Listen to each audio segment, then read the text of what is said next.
Well, greetings. We are on episode 21 of Bible 180, 180 episodes through the Bible from Genesis to Revelation. And we are on Exodus chapters 1 and 2. Last episode, episode 20, we saw how God used a spoiled teenager from a very dysfunctional family, 17-year-old named Joseph, who was his dad's favorite son, who was given the multicolored dream coat by his father, that caused such anger with his brothers that they attacked him and sold him into slavery. He's thrown into jail after a false accusation by Potiphar's wife. He was abandoned by family and friends, and yet God elevated him to a high position, second in Egypt only to the Pharaoh himself, in order to preserve a newly found nation, the nation of Israel, from famine. By the end of the book of Genesis, the entire clan of Israel was living and thriving harmoniously with the Egyptians in Egypt. They lived and thrived there for over 400 years. And by that time, Joseph had brought his whole clan down, and they lived there for 400 years. After 400 years, something dramatic happened, something really bad. In Exodus 1:8, that's after 400 years of them being in Egypt and living harmoniously with the Egyptians there. Exodus 1:8, then arose a new king over Egypt who did not know Joseph. Okay, pivotal. All of a sudden, the tables are turned against the people of Israel in the most dramatic way. From living in harmony and thriving in every way, they were turned into slaves in captivity.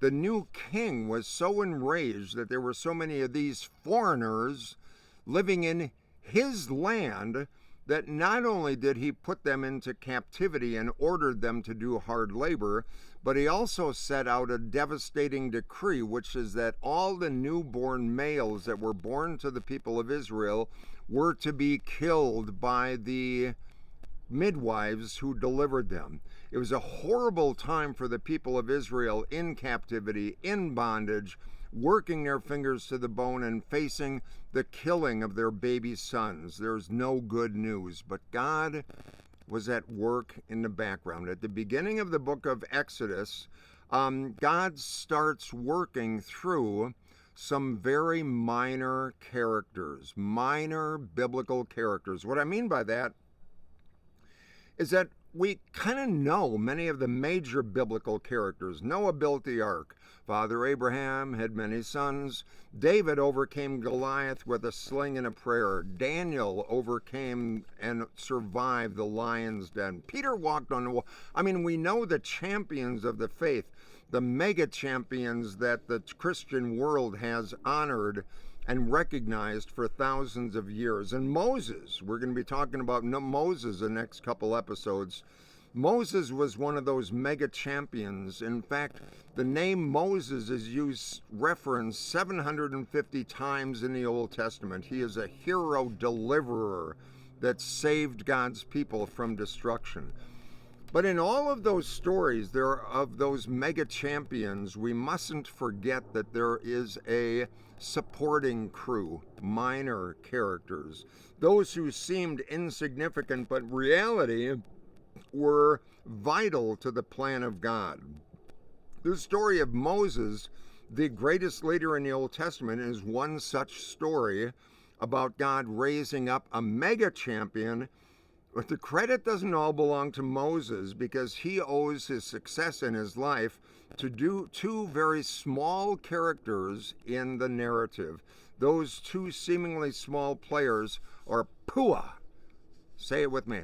Puah and Shiphrah.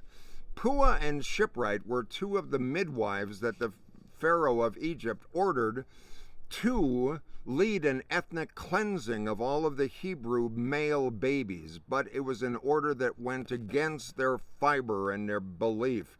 They simply could not do the evil task that the king ordered them to do. They feared God, they respected God, they wanted to follow God, and they disobeyed the Pharaoh because the request that Pharaoh was making was oppressive and unjust. They couldn't do his dirty work. And so instead of killing all the newborn Hebrew male babies, they let them live. And when they were questioned by Pharaoh's henchmen, they told a white lie. They said, "Oh man, these Hebrew women, they're so strong and healthy that they just pop out them babies before we even get to them." It was a little white lie. But they didn't do what Pharaoh was asking them to do because they stood up for what was right. They did what was right. And because of the actions of Shiphrah and Puah, Moses was able to survive when he was born, and Moses then became raised to be God's champion for the deliverance and eventual freedom of the Hebrew people, the people of Israel. No Shiphrah and Puah, no Moses. No minor players, no major players. We'll return to that in a moment. So that's in Exodus 1. Then there arose a king over Egypt who did not know Joseph. Exodus chapter 2, Moses is born to a young Jewish couple, and because of Pharaoh's decree that all the newborn Jewish males were to be killed, Moses' parents hid him for 3 months. But eventually, as 3-month-old babies do, they started to cry. And so Moses' mother put him in a papyrus basket, coated it with pitch and tar, and placed him in the bulrushes along the banks of the Nile. God placed a burden on the heart of the mother of Pharaoh to save her child and preserve his life. And the word that's used there is, in the Hebrew, is for the ark, the papyrus ark that the mother of Moses put him in. The same word that's used with Noah and the ark for the deliverance of the people of Noah's time and for the deliverance of Moses. And Noah's ark was also plastered with pitch and tar. Both arks saved God's people from destruction. So that little ark, that little sticky ark, carried Moses down the river to Pharaoh's daughter who was bathing nearby. She found Moses. She thought, what a cute little baby, and she brought him to her home.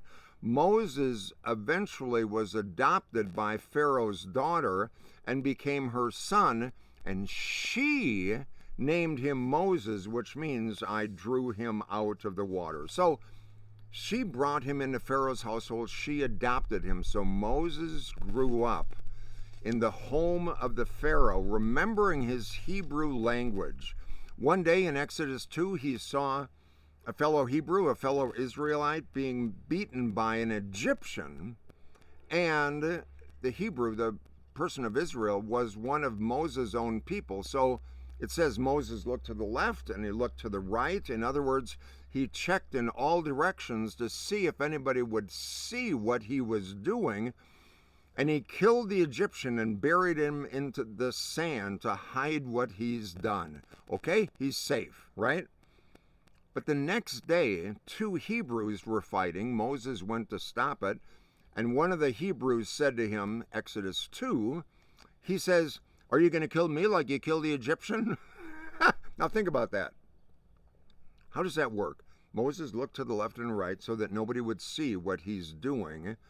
And so there's 3 people who knew what he did. Moses, the Egyptian that he killed, and the person that he saved. So there's only 3 people who knew what Moses did. So who told the other ones that Moses killed the Egyptian? It wasn't Moses. It wasn't the dead guy who tattled. It was the guy whose life Moses had just saved, the guy that Moses defended. Moses was betrayed by the very one that he was trying to help. And he went telling others. It went on CNN and Twitter, and all of a sudden the whole world knew, and Moses' life was shattered. And so Moses ran because he knew that if he was found, he would be put on trial. So Moses ran to the land of Midian, in the wilderness, in Nowheresville. Moses stayed there. He was 40 years old when he ran. He went to Midian and stayed there for 40 years in isolation as a shepherd, fearing for his life, always looking around to see if somebody was going to find out who he was. His future was gone, and he was in a spiritual disaster zone. So Moses was at the same place where a guy went to his doctor and talked about the results of his medical tests, and the doctor says, well, I have some bad news, and then I got some really bad news. And the guy said, well, tell me the bad news first. And the doctor says, well, the medical tests tell you that you only have 24 hours to live. And the guy says, oh man, well, what's the really bad news?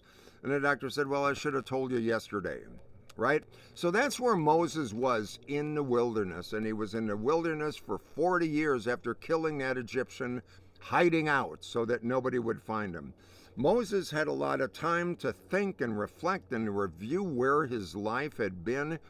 He wasn't in a very good place because he was in fear of Pharaoh, who was seeking his life. Killed an Egyptian, reputation destroyed, future gone, really bad place without any hope. But the best was yet to come. God had Moses just where God wanted him, because God was preparing Moses during those 40 years for something so much better. That time in the wilderness was preparing Moses in that time of isolation to receive a miracle. Moses was going to receive a much better blessing than he ever could have imagined.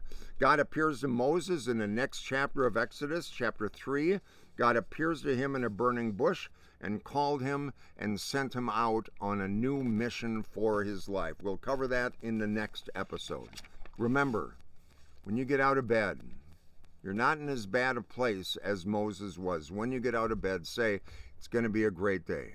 When you go to bed at night, remember, think about 3 things for which you are grateful. It changes your heart, changes your mind, changes your direction in life. Remember the Bible verse, don't be conformed to this world, but be transformed by the renewing of your mind. The renewing of your mind, what you think about, so that you may discern what the will of God is for your life, what is good and acceptable and perfect. I look forward to being with you, episode 22, and until then, you take care and make it a great day. Bye-bye.